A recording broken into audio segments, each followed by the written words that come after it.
Hi, and welcome to the Org Dev podcast. So, how does leadership, followership, authority, and structures emerge in groups? Where do leaders, change agents, and group and systems practitioners go to get the very best development on how to deepen their capacity to survive and thrive in difficult systems? And where do they go to hone the craft of acting in the face of uncertainty? Well, many of them actually go to the Tavistock Institute of Human Relations, which for many people is the spiritual home of organization development. Since 1947, the Tavi, as it's affectionately known, has been one of the world's pioneering organizations exploring how group dynamics and relations formed. So we're absolutely delighted to have Rachel Kelly join us today. She's principal and trustee from the Tavistock, and she official title is Organization Development and Change Consultant, and also a Group Relations Consultant. Rachel's been at the Tavistock for 20 years and holding a number of roles, and is the veteran of facilitating 17 Leicester conferences. Which, as we start to explore what a Leicester conference is as well, you'll start to understand what an amazing experience that she has, and has facilitated other group relations conferences around the world. In fact, she just recently returned from delivering it in Shanghai. Is that right, Rachel? Yeah, well, it wasn't a group relations conference, but it was about being a group relations consultant. So we have a Tavistock Institute China, and they have a program training people. So I went for module 2 with my colleague, and it was a great experience. And we'll explore the cultural differences in a moment as well. So the Leicester Conference, and Rachel will give us a much better definition, is a 14-day experiential where a temporary organisation is set up and all the members and staff co-create the culture and practice of the organisation, and all types of emotions emerge, from fighting to learning, from working to questioning, getting stuck and unstuck, crying, laughing, and everything in between. And that's the official copy of the event. so Yeah. It's official. Rachel has a very diverse background, and she also practices the Alexander technique, which is an indirect Zen practice for enhancing movement and being, which we'll explore in more detail as we go through the session as well. So we're all set up for a fascinating discussion as we explore the world of group relations. So welcome, Rachel.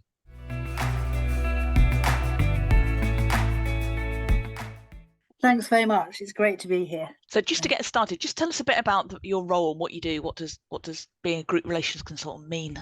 That's just one of my hats. So I do all sorts of things. So being a group relations consultant means you go on staff at group relations conferences, which, as Garen was saying, they're kind of a very discreet thing. They can vary from 2 or even less to 14 days. And the Leicester conference, which is from the Tavistock Institute, is like the mothership. It's the original. It started in 1957.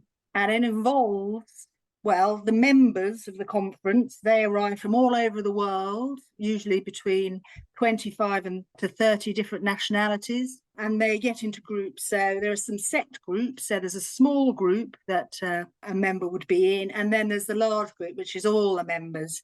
And then you consult, as a consultant, you would consult, say, to a small group, or you might consult to the large group. And you're really exploring, really hypothesizing about what you think might be happening in the group under the surface. So it's all about the unconscious impact, well, the impact of the unconscious on the group and the group's behavior. So it's a way of learning. It's kind of experiential. So it's very visceral. You kind of feel it.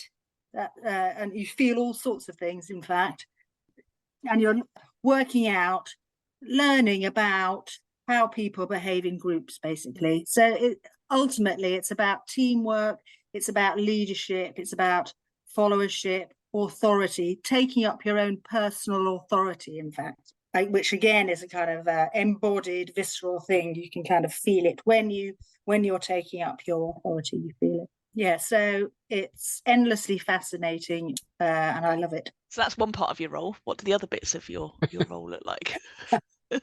That's Monday. Yeah, so there's all sorts of things. So basically, recently, yesterday, we just started a new cohort of our reading seminars. So Manny Sher, who's pretty famous in the field, and David Lawler, also famous in the field, wrote 3 books about system psychodynamics. So we're doing these seminars, and we're just starting on book 3 yesterday with a new cohort. So book 3 is like interviews with famous OD people in the field, like Bion, Bridger, Isabel Mengi's live. I mean, I think there's 26 different interviews. So we just started it yesterday. So I was working with Manny on that one. I'm also helping to organise something called Bel Gerati. It's a meeting held every 3 years for group relations practitioners. So if you've been on staff at the group relations conference, then you come and meet all your peers and colleagues. It's actually in Portugal, and have a great time over 3 days. So there's like presentations and lectures, keynote lectures, but also there's a bit of the experiential as well, because we can't not do our experiential stuff. And then we're also, I think next week, we're expecting some students from China. So we're going to give them a little taster of group relations. And we've also got art exhibitions in our office, which kind of rotate and change. So they'll have a tour of the art exhibition. And then I'm going to be the associate director at the Leicester conference in August. So I've been thinking about that with the rest of the directorate. I also directing there's like a subgroup within the conference of more advanced people, you could call them, the deepening praxis training group. So I've been thinking about them and how it's going to be staff deployment and all that. And then again, in the Leicester conference, there's something called the BODE, which is the Bear or Dare event. So there's the visual theme of the brochure is a polar bear. So that's where we've got that from. So I've been thinking about its structure and how to introduce it. So the BODE is about co-creating using innovative, holistic practices, so not your normal talking, to explore leadership in different ways. So this links to the Alexander technique, in fact. So it's less about talking, more about movement, the embodiment of leadership. So this BODE thing is going to be about finding your inner bear, bearing yourself and your vulnerabilities, daring to take risks. And I'm very fond of Pooh Bear, so I'll be talking about the Tao of Pooh as well. It sounds fascinating. There's real variety in the role, isn't there? Yeah, absolutely. Yeah, that's what I like about it. Yeah, it's completely, there's loads of different stuff. You never know what's going to be coming up.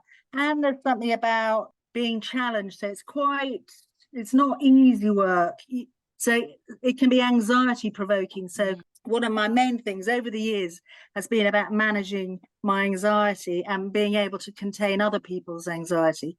So that's like an ongoing thing. And group relations and the Alexander technique help with that.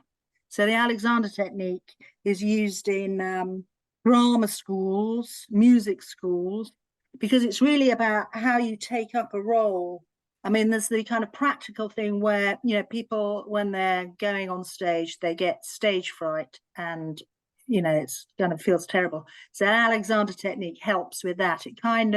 It's difficult to explain really, but it's about not getting stuck in your habits, basically. So it's about releasing habits of tension, but it's not just a physical thing, it's a psychophysical thing. So you're doing it with your mind, as it were. For people who don't know the Tavistock Institute, can you just tell us a bit more about it? How does it differ to other organisations out there and other people in the same field? The Tavistock Institute, it's quite small, but it's got a very large reach. So it's very international. So our work can be in all sorts of places. We do basically research, consultancy, evaluation, and professional development. So we have a variety of professional development programs, and we have the Leicester conference. And then we'll go and do consultancy in all kinds of different organisations. Recently, over the last 5 years, we've brought in an arts and organisations strand.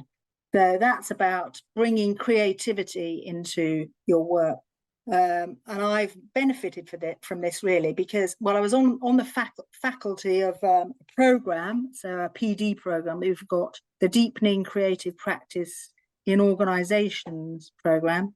And out of that, we'd been thinking about moving home offices for ages, and we hadn't done anything about it. But I kind of got it going. And then when we'd found the place, I designed the interior, which I never would have thought I would be able to do, but I kind of went ahead and did it. And it's really nice. It's a lovely interior. We help people, help organizations to work more efficiently, to think about and understand why they're doing what they're doing, and, you know, giving them the space if they want to change. In the same way, we also, to a certain extent, apply that to ourselves. So we're always kind of looking at what we're doing, why we're doing it, creating spaces to think and reflect. And in, you know, this hectic world, you know, lots of organizations don't do that, and to their detriment. And we can also, you know, talk about our feelings as well. So it's much more open, I suppose, than the average organization in that sense. Just a question for you. So you said there that you're able to take risks at Tavistock. Yeah. We talk to a lot of organisations who want their teams and their people to take risks, but their people just don't, or they haven't created the conditions for it. What is it about the conditions you're working in that make it comfortable and safe to take a risk? I think you're allowed to make mistakes. I think that's a big thing. So it's not the end of the world. That you're allowed to learn from the mistakes rather than go into shame about them. I suppose that's like a big thing. I think the culture, to a great extent, is created by the CEO. So that's Elietta Ram, and she's very skilled, expert group relations practitioner. You know, she's known throughout the world for it. So she's running the organization. Not completely, because that would be impractical, but, you know, there's these echoes and resonances around how group relations works in a particular, the laboratory of the conference, and then the organization is kind of absorbed into the organization somehow. Those kind of ideas and ways of doing things and being. And what's been your journey into the profession? What were the sort of steps that led you to be associate director of conferences, and what were even your first experience of being in some of these conferences? So I kind of fell into it, really. I started my career, well, I was 9 years in an art book publisher, so I was there for quite a long time. Then I worked for a forensic psychiatrist, and then I worked at the School of Oriental and African Studies in the Near and Middle East department. And then I worked for a neurobiologist at UCL. I kind of felt like, you know, these were all kind of building up to, yeah. I was temping and at the institute, and they offered me a job. So I took it, even though I'd been offered other jobs and I hadn't taken them, and it made no sense for me to take this one. So it was a bit odd. I have to say, but anyway, I did. And I started working for Manny Share as his PA, and that was administrating the Leicester conference. So I went to the Leicester conference as the administrator. I had no idea about anything about group relations. It was quite shocking. Yeah, I didn't know what was going on. People were talking in a particular way. I was kind of understood it, but I didn't understand it. So I was kind of trying to work it out. But I could tell there was something in it. It felt like it was real. It was about how organizations are. I think that was it. That kind of kept me interested, and kind of, otherwise I probably wouldn't have, because it was kind of difficult. So I don't think these conferences are for everybody. It's for those people who like, you know, to kind of explore and experiment and take risks, I guess. Yeah, so then I just carried on, and it kind of got easier as I was doing it. And then I took on, I remember walking with Elliot to go and get some lunch. And she said she was going to take over the yoga event, the leadership of the yoga event in the Leicester conference. And I thought, I can do a better job than you. I kind of have done, you know, I'm doing the Alexander technique. And I didn't say that. I said, you know, I can perhaps do that instead of you. And she said, okay, yeah, kind of thing. I think she was quite glad. But then I thought, oh no, what have we said? So that was quite scary, because I don't know what's going to happen. So, but yeah, I did it, and I kind of made it my own through using the Alexander technique. So that was an experience in itself. And it's kind of, the yoga event became the embodying role event. Now it's the Bode, so it kind of has different incarnations in the conference itself. Did you start with the Alexander technique? When I was working for the UCL professor of neurobiology, I had a back problem, I had a slip disc, and he got me an operation. And then I remember talking to the finance guy, and he said, he'd had 2 slip discs, and he was doing the Alexander technique. So I didn't kind of pay much attention to it, but then somehow it kind of stuck somehow. So then I started having lessons. And then when I came to the institute, the first guy I was working for, he semi-retired. So I started training at that point. So I've been learning the Alexander technique and the group relations kind of simultaneously. So they're kind of within me. I can't really separate them out in some ways. The group conference feels like it's a really big part of your career. What's the premise behind it? Like, how do you get people to engage in the process? Like, what's the setup to get people engaged for you, like, you know, anything between like 3 and 14 days? Yeah, well, basically, people get stuck. They're not sure what's going on. They're wanting to find out what's going on in their team. So part of the conference is about application. So working out from your learning so far how you might work with stuff that's actually happening to you back in your office. It's very practical in a lot of ways. So you can, although it's not a kind of thing, you know, I can't say to you, this is what you should do. We would never say that. You're given just ideas to think about. So people, basically, they're working it out for themselves. You could say that they're empowering themselves, I suppose, to be able to work in their own way with what's going on for them. So it's kind of fits everything, because ultimately you're kind of working it out for yourself. I suppose that's the beauty of it in some ways. So it's not a pat thing. This is what you should do to resolve or solve this. You're kind of, the members each have their own journey, basically. So they each find something, or loads of things usually, from the conference, which they can use in their work. And like the ripples from the conference, the resonances kind of stay with you, like for years. Basically, they carry on, kind of coming up as aha moments, kind of thing. Oh. And when you bring like 24, 25 people, random people together, and you 50 to 60. Oh, sorry, 50 to 60 more so. When you bring 50 to 60 people together, what kind of patterns do you often see emerging? Because these are people that haven't met before. They're now having to sort of share a space together. Yeah, he says sort of leadership and followership and structure emerges. Like, what kind of patterns do you often see? And does it sort of follow that things often emerge at similar times throughout the process? It's not so easy to see patterns like that. There are certain ways in which groups behave. So they, Bion called it groupishness. So rather than getting on with their task, the group will start doing something else. So basically, mainly because of anxiety. And the anxiety might be because, well, they've just met. So that's a very anxiety provoking. Any kind of transition stage is anxiety provoking. Or there's lots of different nationalities. So people are worried about difference. Or maybe there's a Russian, a Chinese, and an American in the group they're in. So you have these superpowers, is anxiety provoking. So then the group gets distracted and starts doing other things. There's various things that Bion and others have described as groupishness. So a classic one might be fight or flight. Probably heard of that one. Yeah. Mm-hmm. So people argue. Everyone's looking at the two that are arguing. So they're just being entertained in effect, if you like. Or someone gets up and does something with the blinds or something, they're kind of flying off. They're trying to avoid what's going on, that kind of stuff.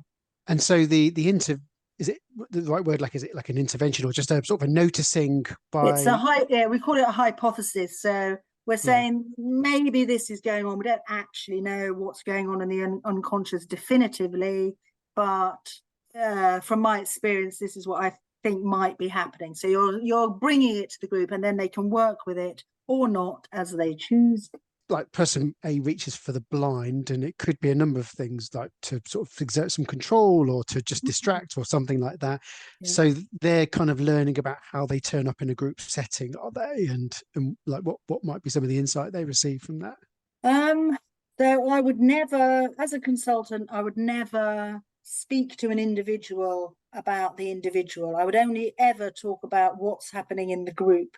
Mm-hmm. So the individual is obviously in the group, and the individual is trying to work out how to be in the group without losing their individuality and without being rejected by the group. So they're always in a state of tension. I'm not sure I can really give, apart from in the moment, I can't really say what I would say, if you see what I mean, because it all depends on the context and what else is going on. So that's a bit tricky. I can't really say exactly what I would say. But I guess it's a fascinating thing that you're picking out there, isn't it? Which is all of the things that are going on for an individual when they're trying to find their place, isn't it? That I love that blend. You're talking about the balance between being an individual but being a member of the group. For example, all these things that are going on individually and collectively in the moment that are people finding. So does that mean that people have sort of quite big breakthrough moments in there, or sort of quite provocative moments? Yeah, I think so. Yeah, definitely. Breakthrough and provocative. So it can be a bit of a roller coaster, the experience. I remember particularly at the beginning, it was really like a roller coaster. System psychodynamics, I suppose, is the paradigm, which kind of the umbrella where group relations and group dynamics and stuff kind of falls into. So it's like a huge field, and it's multidisciplinary and transdisciplinary. So, you know, you can always bring your whole self as well, which about being authentic at work. So less hiding, less masking. Although I'm not saying that I don't mask, obviously everybody does, but it's kind of freeing. It's freeing. That's what it is. Certainly I had this aha moment, which I couldn't kind of believe. So like about quite early on, maybe my third conference, one of the other staff gave me a poem to type out. And as I was typing it, I was thinking, oh, this poem is about me. This is my, you know, what I've been experiencing. But, you know, it can't be about me, because how can he be inside my head? How does he know what's going on in my head? And then I realized that actually, you know, he was kind of working with the unconscious of the groups, and different parts of the system mirror other parts. So my feelings, which I thought were just my feelings and experiences, actually were in other people as well. And it was really, I had a really powerful experience of like not being alone. It was really, I'm affected by it now, actually.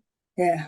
That's the real power of experiential work, though, isn't it? Like you can have it in a training room, but to actually it's I used to say, use the word visceral, didn't you? Like you can, it's almost like you get the recall afterwards. You can still feel it sometimes, can't you? Wow, fascinating. And what do you enjoy most about your role? You've got huge variety in it. What kind of things do you enjoy the most? I like the fact that I like the variety.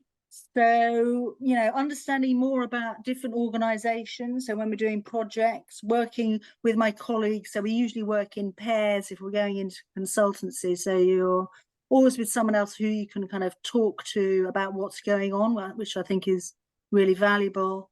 I'm encouraged to study and to write, or do a lot of travel, although there is the ecological side of that now, which we're kind of addressing at the moment. So our work basically is much more effective in person, but so we're developing the online presence, as I was talking about, so with these courses. So I've really enjoyed, even though I'm really ultimately about the in-person, I kind of enjoy doing the online stuff, so I really like doing that. There's something about the poetry in words that's, you know, we use metaphor, and so it's kind of really rich the way, well, I'm not sure about me, but other people who are talking about the ideas, it's kind of always really fascinating and rich.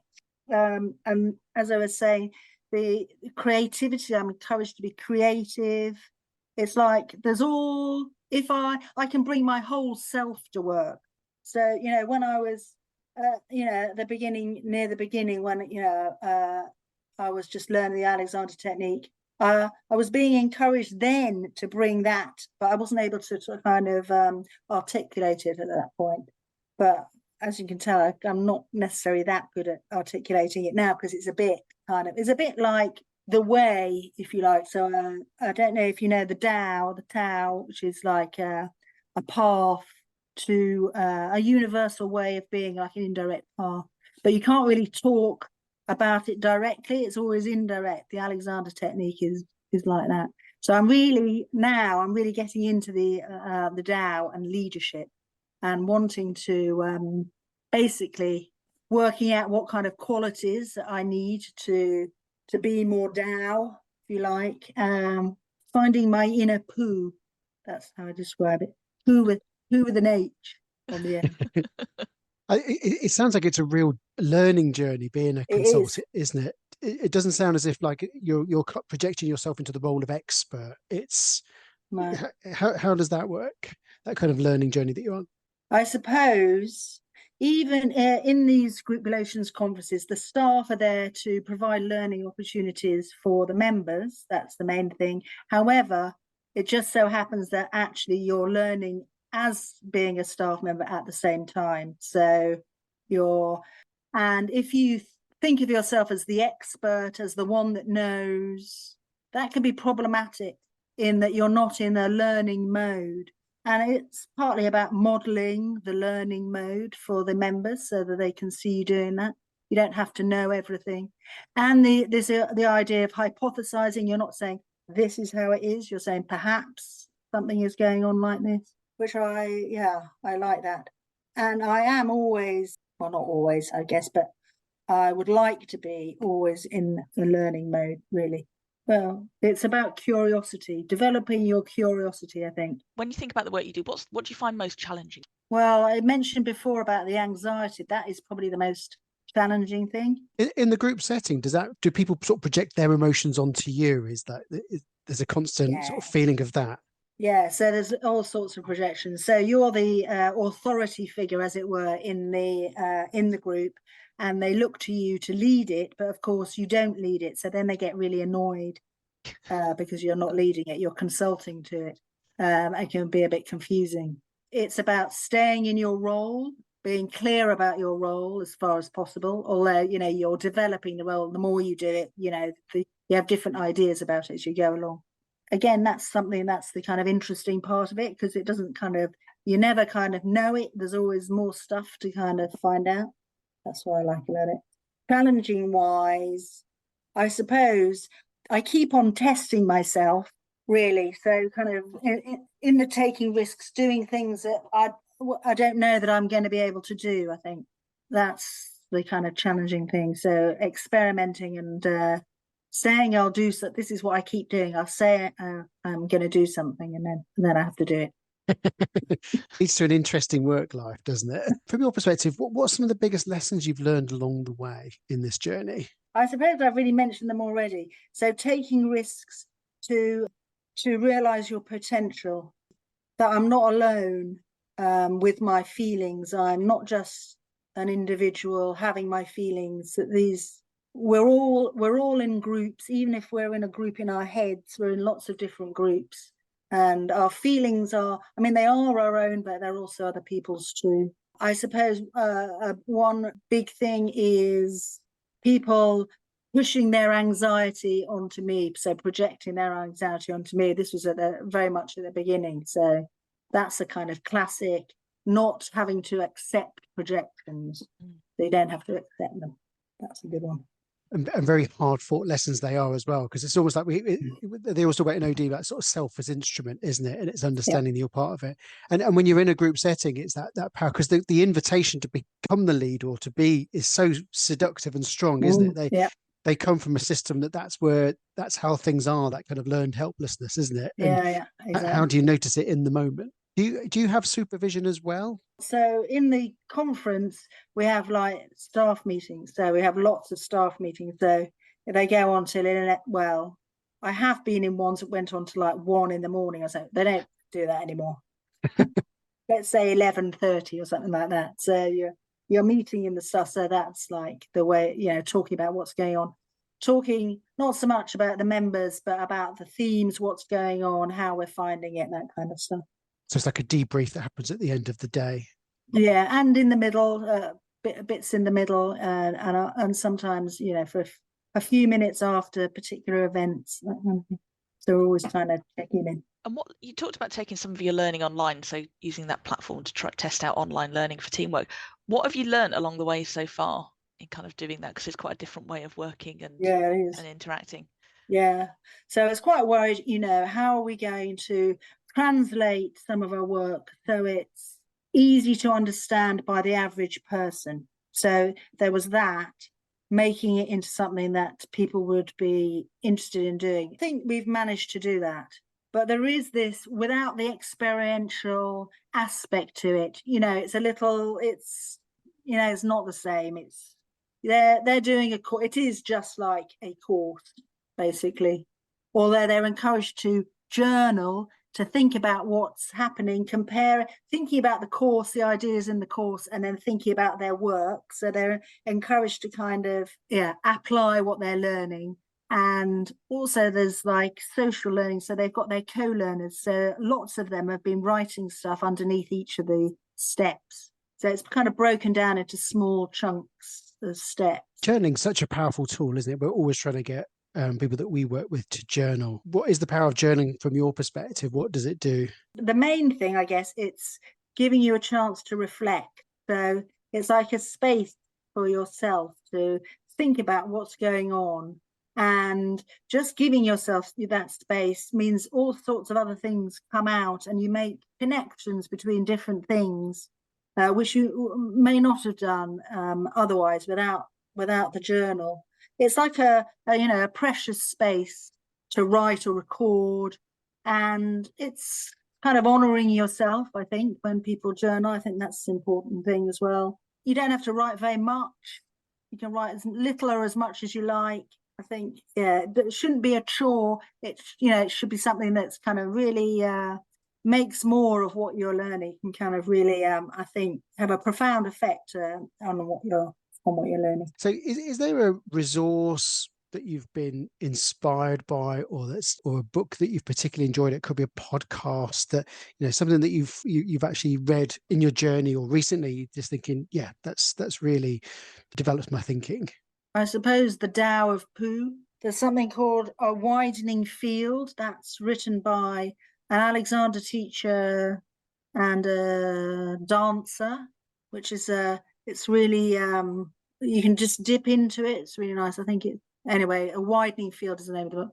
It's like journeys into the imagination. I really like that book. It's great. It's got pictures, and then it's got poems and writes kind of all sorts of different things. It's really great. I'm really enjoying the third book by Manny and David that I was talking about systems psychodynamics. So all three books I think are really good, but the third one, like the interviews with the people, you kind of get to know the people from the past. It's great, where they were coming from when they were kind of working it out.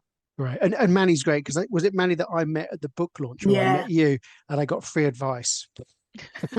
We had a particular senior manager we were working with, and I was stuck, and so I talked to him, and he said, maybe you should think about the fact that he's splitting. And I was like, yeah, now I see it. Thank you. Manny's great. He brings so he's in hospital, he's having dialysis, and he actually brought brought this research group together in the hospital with other people about home dialysis. So he's kind of literally doing his work while he's doing that. The Tavistock, and obviously sort of echo, when I went in there, it didn't look how I thought it would do. It does look like little zones that you can do different things. But it must be quite an inspiring place, because there's a lot of very insightful people around there. You must constantly bump it. The conversations in the corridors must be absolutely fascinating there, mustn't they? Yeah. Well, I suppose I don't really think about it, but it's true. Yes. Although, in many ways, it's very ordinary as well. So it's not like a kind of ivory tower. Everyone's kind of a lot of them are super intellectual, actually. I can't deny it. But you can just have a cup of tea and a gossip every once in a while. Exactly. Yeah. And then just one more question to wrap us up. So if somebody was thinking of kind of entering this space, starting to work in this kind of the field of group relations, or the work that you do, what advice would you give them? I'd say go for it. I mean, it's endlessly fascinating. So, human behavior and group behavior, it's like, you never get tired of it. And it has meaning in it, in that, you're helping people to work out how they can make their lives better. So it's very satisfying, that you're helping people avoiding, the pain and heartache that when you're at work, and it's really difficult. It's really horrible, isn't it? It affects your whole life. So being able to help people to get out of that situation, or giving the space to get out of it. And if people are taking their first steps into group relations, like where is a good place? Like, is it to get like an accredited core or some kind of certification, or like how do people get those initial bits of experience? Or is it just to immerse yourself in the field and read Wilfred Bion and whoever else? So I would recommend experiencing it first, then reading about it. And then when you're reading, you think, yeah, that's what was happening then, kind of thing. So there's group relations conferences around the world. So there's quite a few to choose from. And then ultimately the best, well, obviously I'm going to say it is the best one because it's, the longest, the deepest immersion, you learn the most. I recommend coming to the Leicester conference.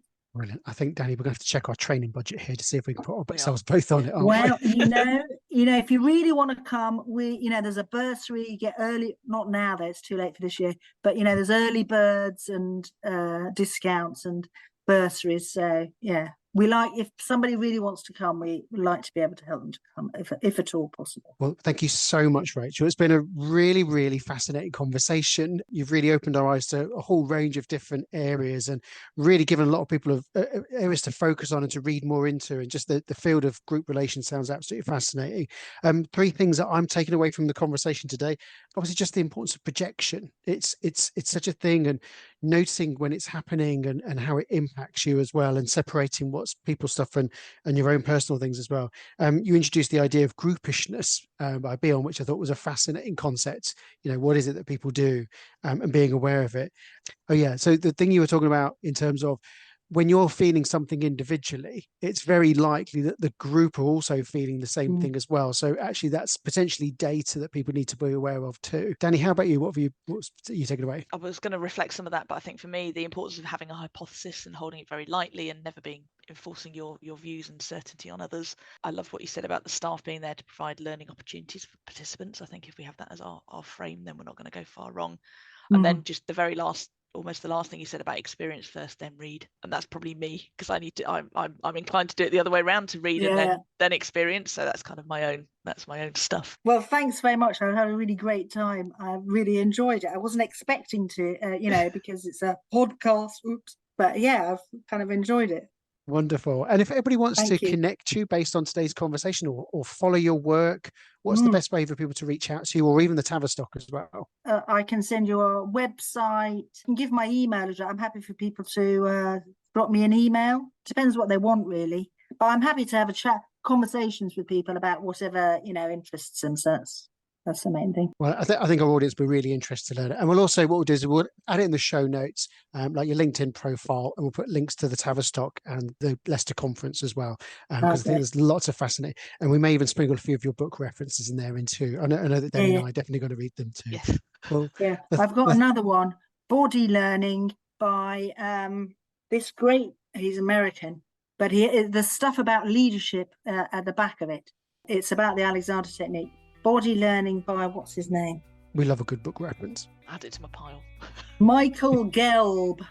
Well, thank you so much, Rachel. Really appreciate your time. Thanks for seeing us as soon as you've come back from China. So we're really appreciative of your time, and thanks for sharing a little bit of the mystery about what happens at the Tavistock and the big impact that it makes as well. So thank you so much. Thank you. Thanks so much. Thank you.